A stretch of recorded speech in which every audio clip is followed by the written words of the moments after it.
श्रोतेहो नमस्कार. आजच्या वृत्तविशेषमध्ये आपलं स्वागत. श्रोतेहो, आज 1 मे.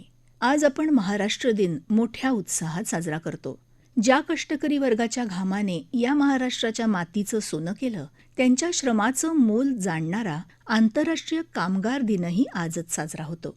1 मे 1886 रोजी अमेरिकेत शिकागो इथं कामगारांनी कामाचे रोजचे 8 तास असावेत या मागणीसाठी आंदोलन केलं होतं. या संघर्षाच्या स्मरणार्थ हा दिवस जागतिक स्तरावर कामगार दिन म्हणून साजरा केला जातो. पण आपल्याला ठाऊक आहे का की अमेरिकेतल्या या आंदोलनाच्या 2 वर्ष आधीच 23 सप्टेंबर 1884 मध्ये भारतात पहिली कामगार संघटना स्थापन झाली होती, ती सुद्धा मुंबईत. बॉम्बे मिल हँड्स असोसिएशन ही संघटना नारायण मेघाजी लोखंडे यांनी स्थापन केली आणि गिरणी कामगारांच्या हक्कांसाठी ते ब्रिटिशांशी लढले. भारतातल्या कामगार संघटना चळवळीचे जनक म्हणून ते ओळखले जातात. आजच्या वृत्तविशेषमध्ये ट्रेड युनियनचे ज्येष्ठ नेते आणि अर्थतज्ञ विश्वास उटगी यांच्या मुलाखतीतून त्यांच्या या कामगिरीबद्दल आपण माहिती घेणार आहोत.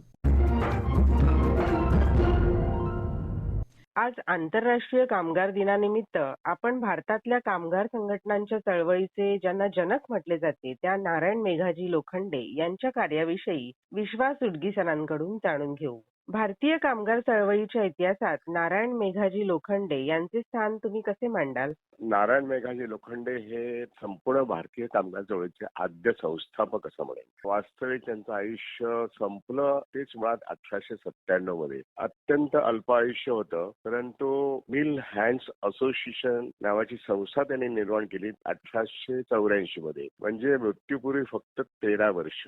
इनमीन त्यांचं आयुष्यच मुळात 50च्या आतलंच होतं. पण त्यांचं काम एवढं मोठं होतं की रेल्वे आणि पोस्टामध्ये त्यांनी नोकरी केली हे खरं आहे. तत्कालीन केंद्र सरकारच्या अखत्यारीत खाती होती. पण त्यांचं मुख्य काम मुंबईमध्ये जे मांडवी मिल होती त्या मांडवी मिलमध्ये त्यांनी स्टोअर कीपर म्हणून काम केलं आणि तिथे वस्त्रोद्योगामधला जो काय एक्सप्लॉयटेशन आहे किंवा ज्याला आपण असं शोषण व्यवस्थाच होती ती ब्रिटिशांनी मँचेस्टर सारखं मुंबईमध्ये टेक्सटाईल उद्योग निर्माण करणं हे उद्दिष्ट ठेवून या ठिकाणी अनेक टेक्सटाईल मिल आल्या. त्याच्यामध्ये भारतीय उद्योगपती पण होते आणि ब्रिटिश पण मिल्स होत्या. पण त्या ठिकाणचं एक्सप्लॉयटेशन म्हणजे कामाचे तासच नव्हते किंवा कुठल्याही प्रकारची सवलत नव्हती. अशा वेळेस ही बॉम्बे मिल्स हँड्स म्हणजे मिल हँड्स असोसिएशन निर्माण करणं मला असं वाटतं की ते ऐक्यापेक्षा हे अत्यंत महत्वाचे. कारण का कामगार नावाची संकल्पनाच अस्तित्वात नव्हती. मिल हँड्स असं म्हणणं एवढंच अभिप्रेत होतं. कामगार कायदे नव्हते, व्यवस्था कोणती नव्हती, नियम कोणतेही नव्हते. अशा वेळेस मिल हँड्सना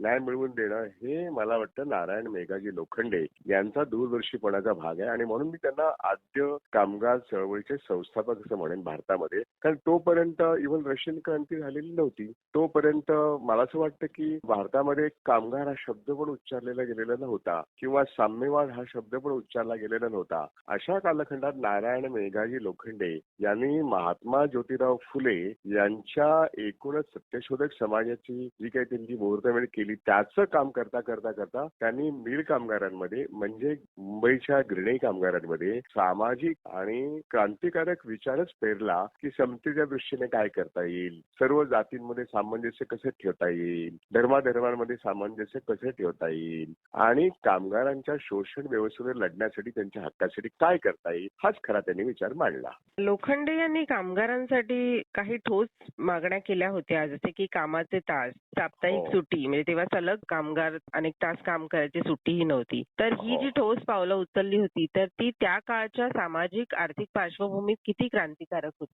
मी म्हटलं ना की एकूणच एक प्रकारचं जनरल राज होतं. कुठलेही नियम नव्हते, कायदा लॉ अँड ऑर्डर नावाचा प्रकार नव्हता. म्हणजे रात्री फक्त मिल बंद होत्या एवढंच, पण सतत मिल चालू असायच्या आणि त्या मिलमध्ये कामगार हे सततच काम करायचे. त्यामुळे त्या ठिकाणी त्यांना कुठलीही व्यवस्था म्हणजे जेवणाची सुट्टी हा प्रकार केवळ नारायण मेघाजी लोखंडेंच्या प्रयत्नांमुळे झाला की अर्धा तासाची जेवणाची सुट्टी मिळाली. त्यानंतर रविवारची सुट्टी म्हणा किंवा एक दिवसामध्ये अर्धा तासाची सुट्टी म्हणा किंवा अर्धा दिवसानंतरची सुट्टी म्हणा, यासाठी सुद्धा त्यांना अनेक वेळा तत्कालीन मिल मालकांकडे अर्ज विनंत्या करणं आणि त्यावेळी लोकांची शक्ती एकवटून मागणी करणं, याला फार मोठं महत्व आहे. कारण लोकांना एकत्र करणं हीच सर्वात मोठी कठीण गोष्ट होती. कारण ब्रिटिश शासन त्यावेळेस प्रत्येक नागरिकांवरती सुपरविजन करायचं, कुठलीही हालचाल होऊ देत नसत आणि आपले सगळेच कामगार आणि संपूर्ण व्यवस्थाच पारतंत्र्यात काम करत असल्यामुळे हक्काची गोष्ट म्हणजे अर्धा तासाचा दिवस असेल किंवा रविवारची सुट्टी असेल किंवा अर्ध्या दिवसाची सुट्टी असेल किंवा नंतर कालांतरानं त्यावेळेस सुरुवात झाली की महिलांना पण हक्काची सुट्टी मिळत. तर महिला कामगार त्याही वेळेस होत्या. एक्सप्लॉयटेशन एवढ्या मोठ्या प्रमाणात होतं की कुठल्याही तऱ्हेचे नियम नव्हते आणि म्हणून नारायण मेघाजी लोखंडे यांनी ते मिल हँड्स असोसिएशन म्हणजे गिरणी कामगारांना एकत्र करण्याची संघटना स्थापन केली. आता बघा 1884 ते 97 या कालखंडात त्यांचं कार्य प्रकर्षाने उजळून निघतं आणि मग मला आठवतं ते असं की सगळेच कामगार कायदे या देशात सुरुवात झाली 1927 पासून. ट्रेड युनियन जॉईंट ऍक्शन म्हणजे कामगार संघटना हा नोंदवण्याचा जो अधिकार आहे कायदा 1927 साली ब्रिटिश सरकारने केला. त्याच्यामागे अर्थात प्रेरणा मी असं म्हणेन की 1997 साली नारायण मेघाजी लोखंडेंनी जे निर्माण केलं 84-97 त्याच्या परिणामी या देशामध्ये कामगार एकवटू लागले, संघटना बांधू लागल्या. म्हणून मग त्यांना कामगार चळवळीचा आद्य संस्थापक म्हणणं किंवा अनेक अधिकारांच्या हक्कांच्या लढाईचा जनक म्हणणं हे जास्त समर्पक होईल. आणि 1 मेला आपण आंतरराष्ट्रीय कामगार दिवस म्हणतो, पण भारताच्या संदर्भामध्ये कामगार दिवस असा आपण ठरवलेला नसला तरी कामगार चळवळीचा आद्य संस्थापक म्हणून आपण नारायण मेघाजी लोखंडे यांच्याचकडे बघितलं पाहिजे आणि म्हणून आजच्या दिवशी त्यांचाही तेवढाच मोठा गौरव केला पाहिजे. 1 मे आज आपण संयुक्त महाराष्ट्र समिती आणि यशवंतराव चव्हाण यांनी मंगल कलश आणला म्हणून महाराष्ट्राच्या राज्याची 1 मेची स्थापना झाली. पण तो संदर्भ होता तो 1 मे आंतरराष्ट्रीय कामगार दिनाचा. त्या ठिकाणी आचार्य प्रके अत्रे, एस.एम. जोशी, कॉम्रेड डांगे आणि यशवंतराव चव्हाण यांनी मिळून 1 मे ही तारीख महाराष्ट्राच्या निर्मितीची ठरवली. तो दिवस एक आंतरराष्ट्रीय कामगार दिवसाचा होता. पण नारायण मेघाजी लोखंडेंचा संदर्भ आज जो आहे तो वेगळ्या संदर्भात त्यांचा गौरव करण्यासाठी म्हणून आज त्यांचाही गौरव केला पाहिजे असंही माझं मत आहे. त्यांच्या कार्यामागे कोणते सामाजिक किंवा वैचारिक प्रभाव दिसून येतात? त्यांनी पत्रकारितेच्या क्षेत्रातही नंतर पाऊल ठेवलं होतं.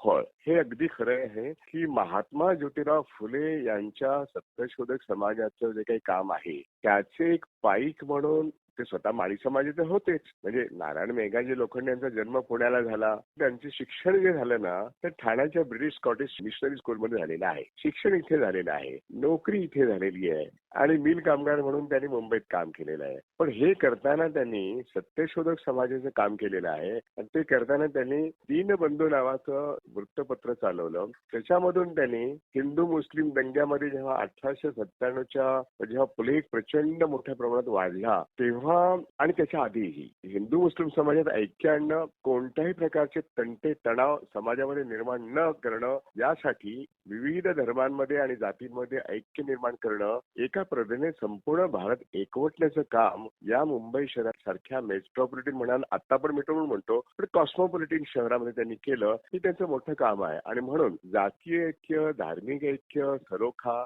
त्या सर्व गोष्टी त्यांनी दीनबंधू वर्तमानपत्रामध्ये सातत्याने लेख लिहित असत. हे काम महात्मा ज्योतिराव फुल्यांच्या सत्यशोधक समाजाचा कामाचा एक भाग होता आणि म्हणून संपूर्ण बायकाळा दादर या भागामध्ये तमाम माळी समाजच नाही तर हिंदू मुस्लिम ऐक्याचे प्रतीक म्हणून नारायण मेघाजी लोखंडे आणि त्यांचं दीनबंधू हे जे वृत्तपत्र होतं त्या दृष्टीने मला वाटतं पत्रकारितेमध्ये सुद्धा त्यांना आद्य पत्रकार म्हणता येईल. इतकं मोठं काम नारायण मेघाजी लोखंडेचे आणि त्याच्यामधून त्यांनी कामगारांचे हक्क आणि जातीय आणि धार्मिक ऐक्य आणि सत्यशोधक समाजाचं कार्य हे पुढे नेलेलं आहे. ह्याला फार मोठी किंमत आहे कारण हे समाज सुधारण्याचं काम, कामगार सुधारण्याचं काम, हक्काचं काम आणि अर्थातच ह्या संदर्भामध्ये थोर समाज सुधारक असंही त्यांना म्हणता येईल. आजच्या आधुनिक कामगार कायद्यांमध्ये किंवा संघटनांमध्ये लोखंडे यांच्या विचारांचा किंवा प्रयत्नांचा प्रभाव कसा दिसतो?